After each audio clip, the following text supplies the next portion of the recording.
지난 한 주간도 부활의 기쁜 소식을 가지고 영원한 생명 주신 주님과 잘 보내고 오셨습니까? 네, 여러분들의 얼굴이 뭔가 이렇게 분주한 얼굴이 지금 막 왔다 갔다 하는데요. 우리 옆에 분들과 인사 나누면 좋겠습니다. 샬롬, 샬롬 인사하면 좋겠습니다. 주님의 평강이 우리 가운데 늘 함께 하시기를 축복합니다.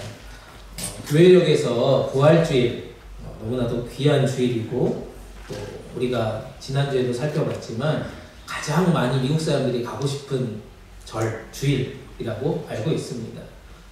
우리가 부활주일을 생각하면 딱 하루 이 부활주일만 기뻐하고 즐거워하는 것으로 끝나는 건데요. 기독교 예전에서 보니까 이 부활주일 이후에 또 성령강림주일이 있는 이 50일의 기간을 기쁨의 50일이라고 하는 주제를 가지고 이 절기 예배를 계속해서 이어가고 있습니다. 부활 후 7주 동안 이 기쁨을 계속해서 누려야 된다.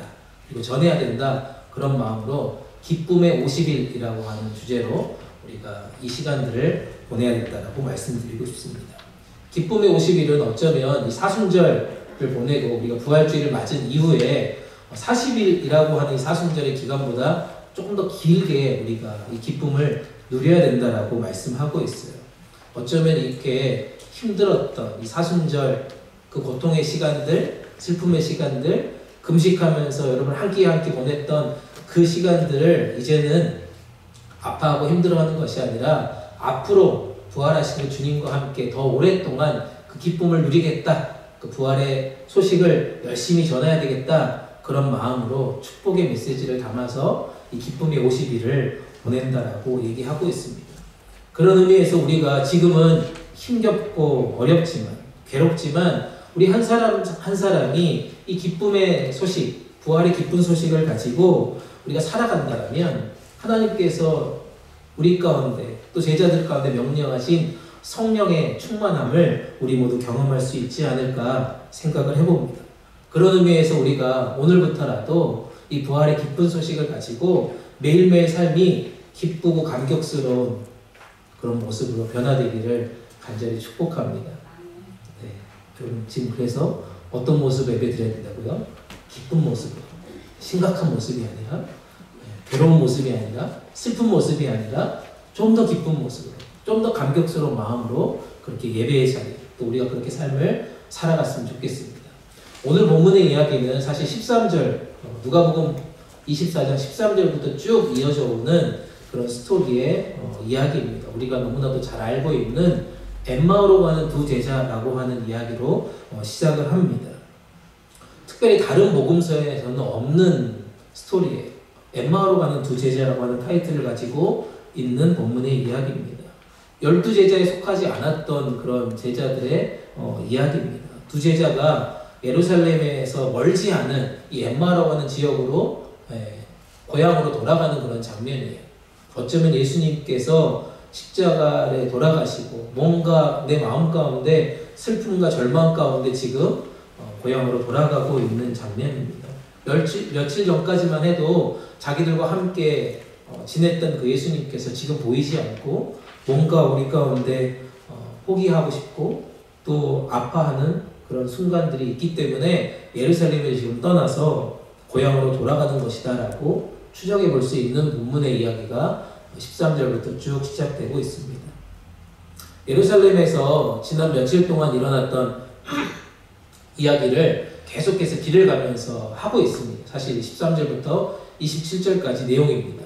길을 가면서 그동안에 있었던 스토리입니다. 예수님이 어떻게 십자가에 지셨고 그동안에 어떤 일들이 있었는지를 계속해서 이야기하는 거죠. 근데 그 중간에 그 대화 가운데 끼어드는 이가 등장을 합니다. 근데 그분이 예수 그리스도인지를 전혀 알아보지 못한다는 것입니다. 이 대화가 27절까지 쭉 이어져요. 그리고 나서 우리가 오늘 함께 읽었던 28절부터는 새로운 변화를 경험하게 된다는 것입니다. 예수님께서 절망 가운데 있는 제자들을 직접 찾아오셨다는 것입니다. 부활하신 주님께서 이 제자들에게 한 명 한 명 찾아와 주셨다는 것은 우리가 좀 생각해 볼 문제라고 생각해 봅니다. 예수님은 우리 가운데 늘 찾아와 계신다는 거죠. 이 두 사람이 부활하신 주님을 만나고 싶다라고 소원하지 않았어요. 뭔가 모르게 그냥 푸념하고 절망하고 있는 가운데, 그 주님을 찾아 헤매고 있는 그 가운데, 애쓰고 있는 가운데 주님이 찾아오신 것이 아니라는 것입니다. 그냥 주님께서 지금 찾아오신다는 것입니다.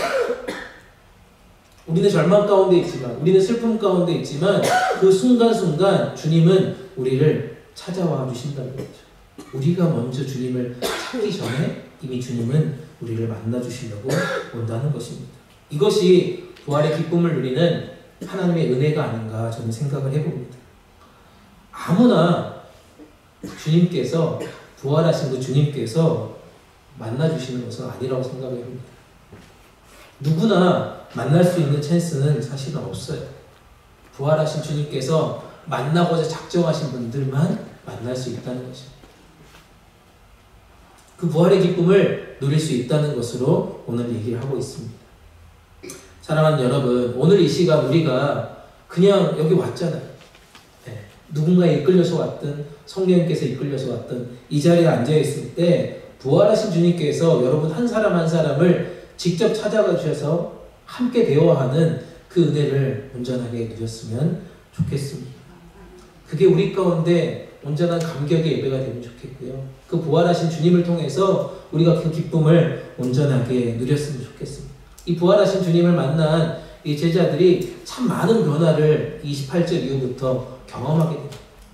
그동안에는 같이 엠마오로 가는 길에 그냥 누군가 대화했던 건데 그분을 알지 못하는 그 순간에 넘어서서 28절 이후부터는 이 부활하신 주님을 만난 이 사람들이 굉장히 스펙타클한 이야기들로 펼쳐지게 됩니다.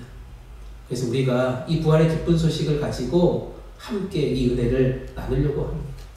부활의 주님을 만난 사람들의 특징이 무엇인지 하나씩 살펴보려고 합니다. 첫 번째 살펴볼 것은요, 예수님과의 친밀한 교제를 통해서 그들의 눈이 활짝 열리는 것을 보게 되어집니다. 예수님과 함께 걸었을 때는 느끼지 못했던 이 친밀한 교제를 통해서 그들의 눈이 활짝 열리는 장면입니다. 누가복음 24장 30절에서 31절 말씀인데요. 한번 읽어보도록 하겠습니다. 시작. 예수께서 그들과 함께 상에 기대어 앉아 빵을 들고 감사 기도를 드린 후 떼어 그들에게 나눠주셨습니다. 그제야 그들의 눈이 열려 예수를 알아보았습니다. 그러나 곧 예수께서 그들의 눈앞에서 사라지셨습니다. 두 제자가요, 이제 자신들이 가자고 했던 엠마오에 정말 가까이 다가오는 그런 시간이 되었습니다. 그리고 오늘 본문에 시작할 때 뭐라고 되어 있습니까? 날이 점점 어두워지니까 함께 유하자고 이렇게 권면을 하고 있습니다. 그리고 함께 지금 저녁 식사를 나누는 그런 장면으로 이야기가 시작되고 있습니다. 그때 예수님께서 이 제자들에게 떡을 떼어주시고 축사하시면서 떡을 떼어주시면서 이렇게 나눠주시는 장면이 나옵니다. 그때 그들의 눈이 밝아졌다라고, 열렸다라고 말씀하고 있습니다. 예수님이 진짜 예수님인 것을 알게 되었다는 것입니다. 그들이 예수님과 동행했음에도 불구하고 그 긴 시간 동안 눈이 가려져 있었다는 것입니다.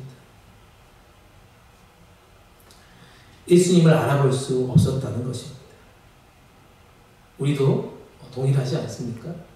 우리도 계속해서 예수님과 함께 동행한다고 하지만 진짜 예수님을 만나지 못할 때가 얼마나 많이 있습니까? 우리 한 사람 한 사람이 예수님의 제자처럼 정말 실망하고 뭔가 괴로운 일이 있어서 내가 가야 될 길을 그냥 걸어가고 있는 그때에 주님은 찾아오시지만 우리가 그 주님을 제대로 알지 못할 때가 얼마나 많이 있습니다. 주님은 여전히 여러분들에게 말씀하고 있지만 우리는 그 주님을 제대로 알아채지 못한다는 것입니다. 그런데 주님께서 이 저녁에 떡을 떼어주시면서 축사하시고 나눠주시니까 그제서야 영적인 눈이 활짝 열리는 것을 경험하게 된다는 것입니다. 유대인에게 있어서요, 이 떡을 뗀다는 것, 같이 식사를 한다는 것은 웬만큼 친하지 않고서는 할 수 없는 행동이다라고 전통에서 말하고 있습니다. 함께 떡을 뗀다는 것은 그만큼 친밀해졌다는 것입니다. 예루살렘에서 엠마오까지 한 7.5마일 정도 돼요. 한 7마일, 8마일 정도 되면 걸어간다고 여러분 한번 생각해 보십시오. 1마일이 보통 한 여러분 빠른 걸음으로 하면 한 20분에서 30분 걸립니다. 맞죠? 윤장님? 그 정도 걸으시죠? 네, 한 20분 정도 걸은다고 해봅시다. 그러면 한 8마일 정도 하면 160분입니다. 그러면 몇 시간일까요? 네, 머리가 지금 팍팍 돌아가고 있는데 네, 거의 3시간이죠. 맞습니까? 3시간 동안 걸어가는 거예요. 3시간 동안 여러분 함께 그 길을 걸어가면 별의별 얘기를 다 했겠죠. 수많은 얘기를 할 수 있습니다. 3시간 동안은요. 저도 주중에 성도님들하고 대화하고 통화하면 1시간을 통화해도 이게 뭔가 이렇게 못 끝내고 끝낸 전화들이 참 많아요. 그렇게 1시간, 2시간, 3시간 이야기하다 보면 많은 대화를 할 수 있습니다. 근데 그때 눈은 열리지 않았지만 예수님을 보지 못했지만 이 사람들 안에 뭐가 생겼을까요? 친밀함이 생겼다. 친함이 생겼다. 그래서 제자들은 예수님과 함께 머물자라고 얘기합니다. 더 많이 교제하고 싶어서, 더 많이 이야기하고 싶어서. 그런데 그 친밀한 교제 가운데 영적인 눈이 열리게 되는 사건을 지금 보게 되어진다는 것입니다. 이 장면은 무엇입니까? 예수님께서 제자들과 함께 십자가에 달려 돌아가시기 전에 마지막으로 성만찬을 나누었던 장면을 연상하게 됩니다. 이 제자들이 그때 그 자리에 있었는지 정확히 알 수 없지만 이 장면을 보면서, 이 장면을 떠올리면서 떡과 포도주를 나누었던 그 예수님의 모습이 오버랩되는 것을 경험하게 된다는 것입니다. 그들에게 예수님께서 떼어주시는 그 장면을 생각해 보면서 이분이 진짜 예수님이구나 라는 것들을 기억하고 깨닫게 된다는 것입니다. 그런데 재밌는 것은 오늘 본문에 읽었지만 그렇게 알아보고 났더니 어떻게 됩니까? 곧 예수님께서 그들의 눈앞에서 사라졌다는 것입니다. 두 제자들이 그동안 함께 한 3시간 가까이를 걸어왔고 지금 식탁에 교제까지 나누면 한 4시간, 5시간 아마 있었을 것 같습니다. 근데 갑자기 예수님을 알아보고 났더니 뿅 하고 사라졌다는 것입니다. 예수님은 그 모습을 감추셨다는 것입니다. 이제 그들에게 있어서 주님은 보이지 않는 거예요. 이제 눈앞에 보이셨던 그분이 아니라는 겁니다. 보이지 않게 됐습니다. 근데 그게 문제가 전혀 안 된다는 거죠. 예수님께서는 이미 죽음에서 부활하셨구나라는 것들을 기억하게 된다는 것입니다. 자신들이 깨닫지 못하는 순간에도 자신들과 함께 동행하시려고 찾아오셨다는 사실에 감격하게 됩니다. 그래서 지금은 눈에 보이지 않지만 그 예수님의 부활하신 그 기쁨을 온전히 마음 가운데 누리고 있다는 것입니다. 부활하신 주님이 내가 지금 힘들고 어려운 순간에도 나와 동행하시는구나 라는 것들을 깨닫게 된다는 것입니다. 사랑하는 여러분, 여러분들의 인생은 어떻습니까? 예수님을 날마다 기억하고 기념하고 살아가고 계십니까? 여러분들의 인생이, 여러분들의 삶이 예수 그리스도의 부활을 날마다 기념하고 기뻐하면서 영적으로 친밀한 시간들을 계속 가지고 있냐는 거예요. 그런 자들에게는 어떻게 된다고요? 영적인 눈이 밝아져 있다는 것입니다. 그러기에 예수님이 지금 우리 육적으로는 보이지 않지만, 느껴지지 않지만 주님께서 살아계셔서 우리 인생을 계속해서 인도해 가시는구나라는 것들을 체험할 수 있다는 것입니다. 그래서 기쁨의 시간들을 보낼 수 있다는 것입니다. 이 세상의 것들을 과감하게 버릴 수 있다는 것입니다. 더욱더 주님과 친밀한 교제를 사모하면서 우리의 눈이 활짝 열릴 수 있기를 사모하는 시간들로 변화된다는 것입니다. 사랑하는 여러분, 제가 처음 서두에 얘기했잖아요. 지금부터 우리는 기쁨의 50일을 보내야 됩니다. 이 부활의 계절에 이 기쁨이 우리 가운데 계속해서 펼쳐질 수 있기를 간절히 축복합니다. 지금 눈에 보이지 않지만 그 주님께서 여러분들의 인생을 한 명 한 명 찾아와 주시고 여러분들과 친밀한 교제를 하길 원하신다면 그 주님과 기쁨으로 교제하며 영적인 눈이 활짝 열려져서 하나님께서 꿈꾸는 것, 하나님께서 기대하는 것 여러분들의 인생 가운데 계속해서 소망되어지기를 간절히 축복합니다. 아멘. 두 번째로 살펴볼 것은요, 이 부활하신 주님께서 만나주신 사람들은요, 성경 말씀을 들을 때 마음이 뜨거워지는 것을 경험하게 되었다는 것입니다.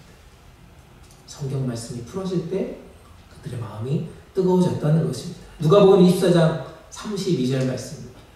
누가복음 24장 32절입니다. 함께 읽겠습니다. 시작. 그들이 서로 말하되 길에서 우리에게 말씀하시고 우리에게 성경을 풀어주실 때 우리 속에서 마음이 뜨겁지 아니하더냐 하고. 부활의 주님을 지금 만났어요. 그리고 함께 저녁 식사까지 했다는 겁니다. 떡을 떼어주시고 먹고 났더니 그들의 영적인 눈이 밝아져서 어떻게 됩니까? 그 주님을 깨닫고 났더니 주님께서 말씀하셨던 모든 설명들이 이제 완벽하게 풀어지는 것들을 고백한다는 것입니다. 그리고 나서 어떻게 돼요? 그 말씀이 풀어지니까 마음에 막 뜨거움을 경험했다는 것입니다. 지금까지 자신들이 그냥 알고만 있었던 성경의 지식들이 예수 그리스도의 부활하신 그 주님을 만나고 났더니 내 마음이 뜨거워지는 것들을 경험하게 됐다는 거죠. 이게 말씀의 은혜를 누리는 거 아니겠습니까?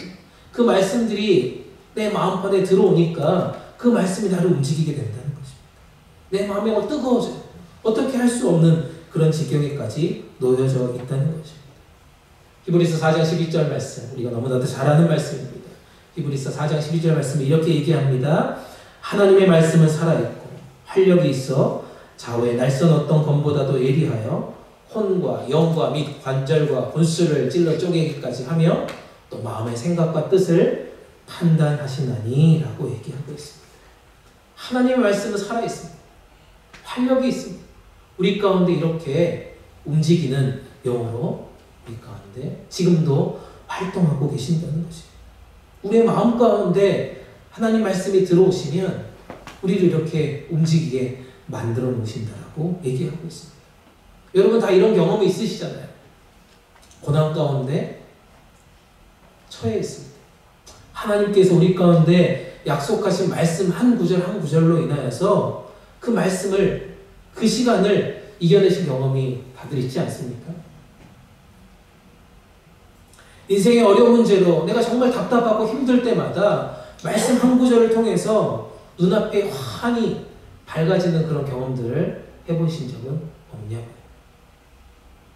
또한 나의 죄를 깨닫게 하시는, 나의 죄를 지적하면서 내 죄를 깨닫게 하시는 그 말씀 한 구절로 인하여서 내가 눈물을 흘리며 회개했던 그런 경험들이 여러분들 다 있을 것입니다.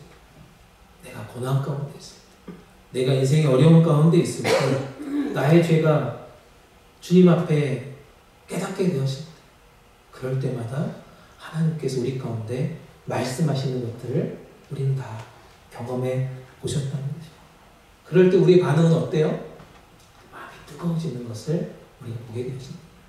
우리 한 사람 한 사람이 그 말씀으로 인해서 나도 모르게 마음이 뜨거워져서 반응했던 그 시간들이 분명히 있다는 것입니다.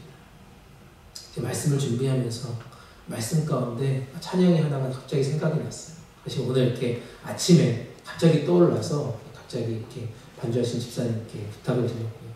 이 찬양의 가사를 이렇게 하나씩 하나씩 보면서 참 내 마음 가운데 하나님의 말씀이, 하나님의 음성이 들려질 때 나도 이렇게 반응했었구나 라는 것들을 고백하게 되더라고요.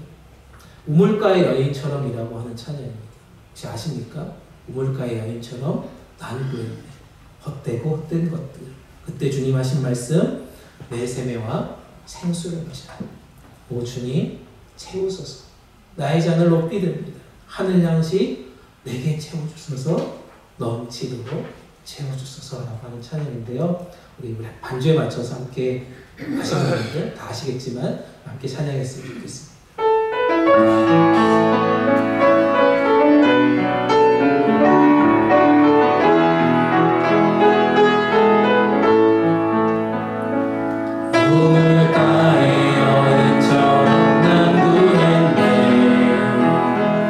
헛되고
친구여 거기서 돌아오라. 우리의 넓은 품으로 우리 주님 너를 반겨 그 넓은 품에 안아주시니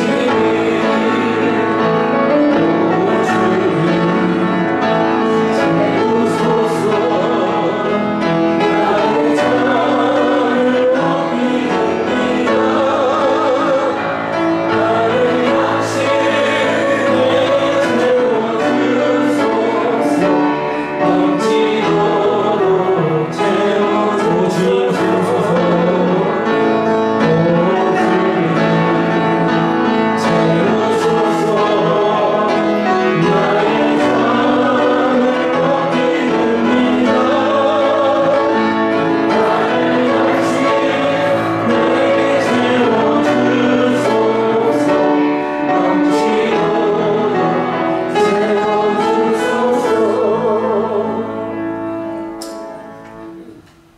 주님께서는 말씀을 통해 우리 가운데 이렇게 뜨겁게 인도해 주실 때가 많습니다. 그래서 우리는 말씀 앞에 항상 나와야 됩니다. 말씀 앞에서, 말씀 안에서 우리를 뜨겁게 인도하시는 그 하나님을, 그 감격을 우리가 온전히 누려야 할 것입니다. 사랑하는 여러분, 말씀을 읽고 지금 들려지십니까? 우리 인생은 부활하신 주님을 만남으로 인하여서 변화될 수 있다고 믿습니다. 그 주님과 동행하는 우리가 되기를 간절히 축복합니다. 오늘도 여러분 한 사람 한 사람 가운데 들려주신 그 말씀을 붙잡고 말씀 속에서 살아 역사하시는 그 주님과 계속해서 동행하는 축복을 누리시기를 간절히 원합니다. 마지막으로 살펴볼 것은요, 부활하신 주님을 만난 사람들은 뜨거운 눈물을 흘리며 부활의 증인의 삶을 살아가게 됐다는 것입니다. 오늘 본문 말씀 33절 35절 말씀입니다. 우리 한 목소리 읽겠습니다. 시작. 곧 그때로 일어나 예루살렘에 돌아가니 11 자들이 불과 함께한 자들이 모여 있었다가 주께서 나타나시고 시몬에게 오시다 하신다. 두 사람도 뒤에서 저희와 예수께서 떡을 대신으로 자기에게 알려진 것을 말하라. 엠마오로 갔던 그 두 제자가 예수님을 만나고 나서, 부활하신 그 주님을 만나고 나서 행동에 참 큰 변화가 지금 일어나는 장면입니다. 33절 시작한 단어는 뭡니까? 곧 그때로. 그들의 마음이 뜨거워지니까 곧 그때로 그들은 행동으로 옮겨냈다라고 합니다. 그리고 거기서 멈추는 것이 아니라 일어났어요. 어두운 밤중입니다. 이들은 엠마오에 도착했을 때 주님과 함께 이 마을에 머무르자라고 했습니다. 그리고 지금 떡을 떼고 같이 저녁을 먹었습니다. 더 어두워서 나가기가 힘든 그런 상황입니다. 그냥 여기서 머무르자라고 했어요. 근데 주님과 떡을 떼고 함께 친밀한 교제를 나누고 그렇게 되었더니 그들의 마음에 문이 활짝 열려지는 것들을 경험하게 됩니다. 그런데 그렇게 기쁜 소식, 좋은 소식, 베스트 뉴스를 듣게 되니까 그들은 행동으로 옮기게 되어졌다는 것입니다. 더 이상 이게 지체할 일이 아니라는 거예요. 내가 주님을 만났으니까, 이 부활의 주님을 만났으니까, 여기서 내 마음이 뜨거워지니까 멈추지 못하고 다시 떠났던 그 예루살렘으로 돌아가겠다라고 하는 모습을 우리는 보게 됩니다. 그 어둠을 물리치고 그 슬픔을 뒤로하고 이제 예루살렘으로 돌아가는 것입니다. 여러분, 그 제자들을 한번 상상해 보십시오. 그냥 일어나서 예루살렘을 갔을까 생각을 해봅니다. 그냥 예수님을 만나고 떡을 떼고 식사를 하고 주님께서 풀어주신 그 말씀을 해서 마음이 뜨거워지니까 곧 일어나서 그냥 예루살렘에 돌아갔을까라고 생각을 해보면 참 많은 눈물을 흘리면서 가지 않았을까 상상을 해보게 됩니다. 어떤 마음으로 갔을까? 어떻게 하면서 그들이 예루살렘으로 돌아갔을까 생각을 해보니까요, 참 많은 눈물을 흘렸을 것이라고 상상이 되어지더라고요.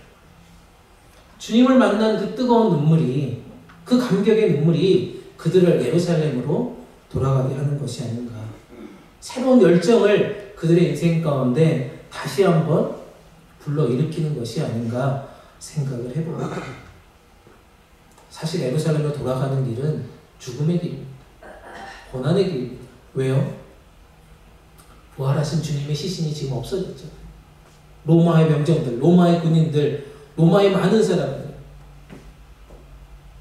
아마 예수 그리스도와 관련된 모든 사람들을 이제 더 심하게 핍박하고 공격하는 그 시간들이 다가올지도 모릅니다. 그런데 그것이 전혀 그들의 인생 가운데 두려운 일이 되지 않아요. 이제 죽음을 불사하고 그들은 예루살렘으로, 제자들에게로 돌아가는 장면들을 보게 되어집니다. 그 뜨거운 눈물이 그들 가운데 있었기에 기쁨으로 그 길을 걸어갈 수 있지 않았을까 생각을 해봅니다. 이 뜨거운 눈물을 계속해서 묵상하다 보니까요, 구약의 선지자 한 명이 떠올랐습니다. 예레미야 선지자인데요. 예레미야 20장 9절 말씀 한번 읽어보겠습니다. 시작. 이제는 주님을 말하지 않겠다, 다시는 주의 이름으로 외치지 않겠다 하고 결심하여 보지만 그때마다 주의 말씀이 나의 심정 속에서 불처럼 타올라 뼛속에까지 타들어가니 나는 견디다 못해 그만 항복하고 맙니다. 예레미야는 어떤 선지자였습니까? 예루살렘의 멸망을 선포했던 선지자입니다. 아무리 이스라엘 백성들에게, 유다 백성들에게 하나님의 말씀을 계속해서 선포했음에도 불구하고 유다의 백성들은 전혀 반응하지 않았어요. 오히려 자기를 죽이려고 했어요. 감옥에 가뒀어요. 정말 핍박이 오고 너무나도 괴로운 시간들을 그 선지자는 보냈습니다. 낙심하고 고통을 토로하는 그런 모습을 우리는 중간중간에 예레미야 말씀을 통해서 볼 수 있었습니다. 그런데 그 예레미야 선지자는 지금 뭐라고 얘기합니까? 다시는 내가 주의 이름으로 외치고 싶지 않다라고 지금 얘기하고 있어요. 앞부분. 근데 그 뒤에는 뭐라고 해요? 그렇지만 주의 말씀이 나의 심장을 계속해서 움직입니다. 내 마음을 계속해서 뜨겁게 반응하게 만드니까 나는 주의 말씀을 끝까지 전해야 되겠다라고 하는 선언을 지금 하는 장면이 예레미야 20장 9절 말씀입니다. 예레미야 선지자의 닉네임이 눈물의 선지자예요. 눈물의 선지자. 예루살렘의 멸망을 선포하는 것이 얼마나 괴로웠겠어요.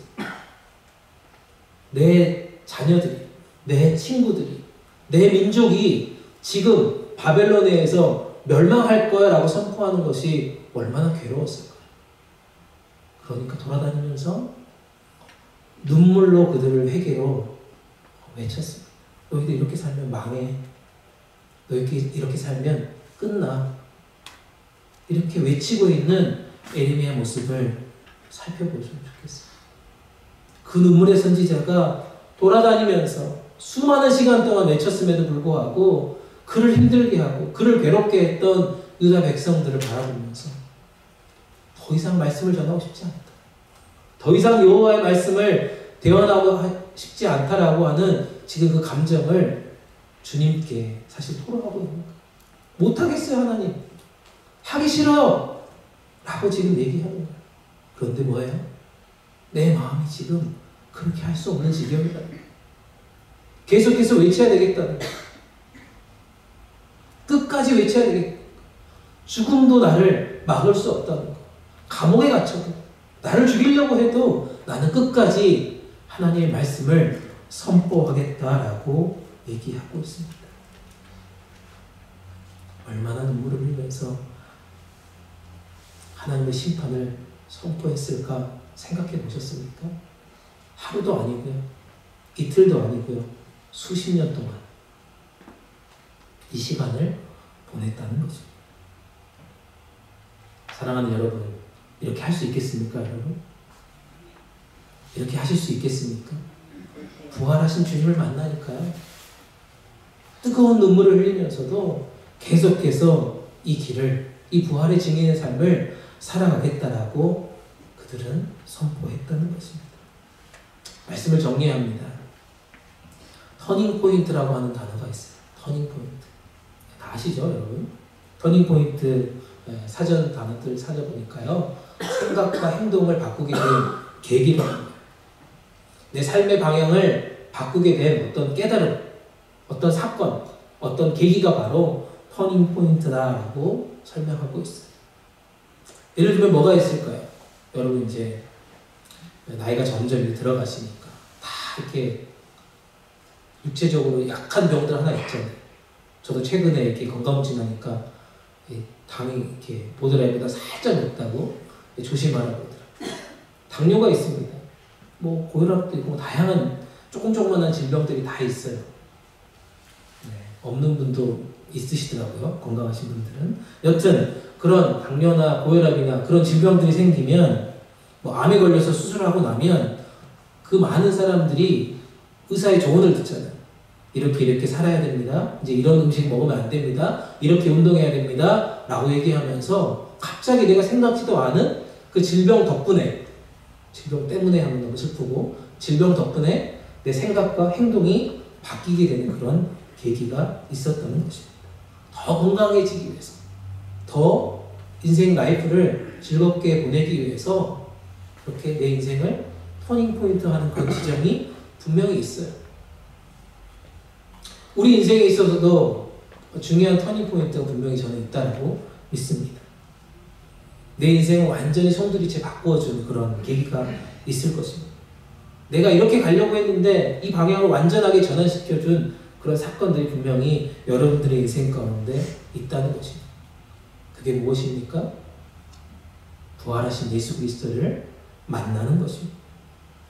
부활하신 예수 그리스도를 만날 때 우리는 우리 인생에 완벽한 터닝 포인트를 이루어갈 거라고 저는 확신합니다.